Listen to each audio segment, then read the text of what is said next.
Sementara saya menjadi Yang di-Pertua hari ini, mulai 15 Oktober 2024, mana-mana ahli yang diarahkan keluar ataupun diperintahkan mengikut peraturan mesyuarat ini, maksud keluar itu ialah keluar daripada chamber ini.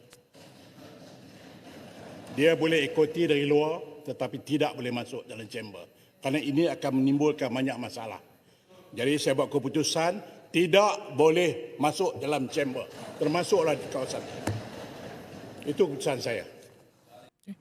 Bismillahirrahmanirrahim. Assalamualaikum warahmatullahi wabarakatuh. Terima kasih kepada rakan media.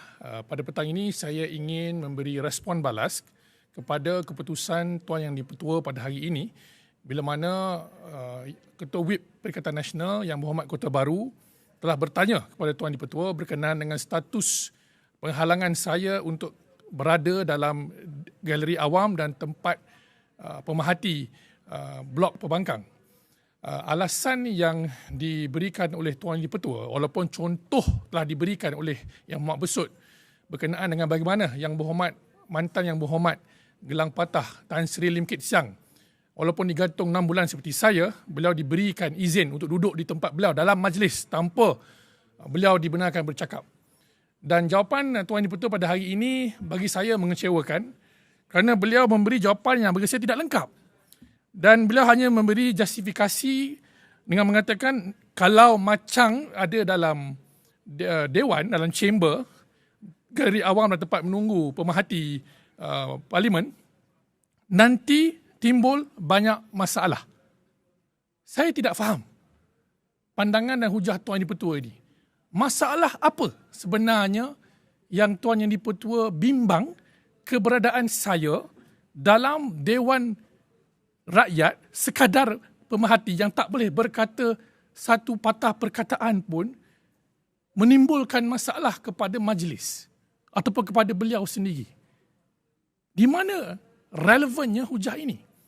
Apakah masalah andaian saya ialah saya ini membawa penyakit kepada wakil-wakil rakyat yang bersidang, mengganggu sidang, atau saya ni ada semacam spiritual pressure, Riyatsu, macam dalam anime Bleach tu, Ichigo lawan Kenpachi. Dia duduk berdiri, orang yang bertenung dia tu rasa bergegar, ketal lutut, tak boleh buat apa-apa. Apakah saya exert spiritual pressure seperti dalam cerita itu kepada Tuan Yang di-Pertua dan sebagainya? Jadi saya nampak hujah yang diberikan oleh Tuan di-Pertua bersifat regresif, jauh sekali reformis, kerana tidak dihuraikan dengan teliti masalah yang saya boleh timbulkan jika saya berada dalam Dewan. Jadi apa beza saya bercakap di sini dan saya duduk dalam Dewan tak bercakap? Saya rasa kalau dari segi konteks ancaman dan masalah kepada kerajaan, suara saya di sini, walaupun bukan dalam Dewan, lebih berbahaya berbanding saya tak bercakap dalam chamber, dalam Dewan Rakyat, walaupun saya duduk sebagai pemerhati.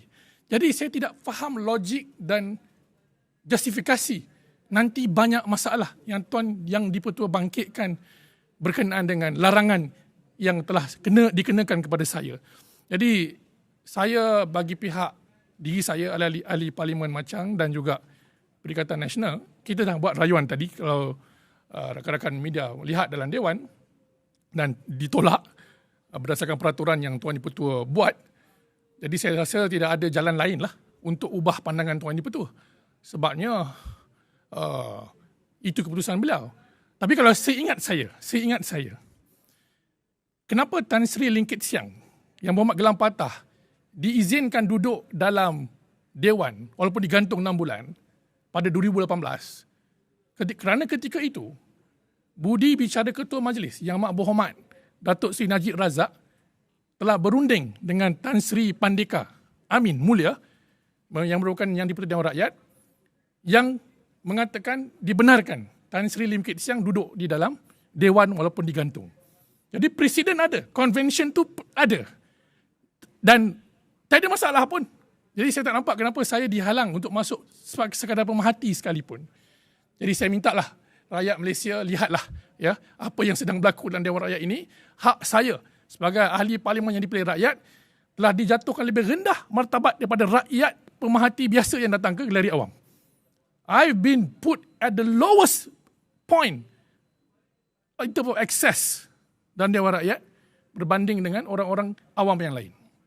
Jadi saya fikir tidak wajarlah berlaku begitu dan saya harap Tuan Yang Dipertua pertimbangkan semula larangan ini untuk saya berada bersama dalam galeri awam dan tempat pemerhati di blok pembangkang itu.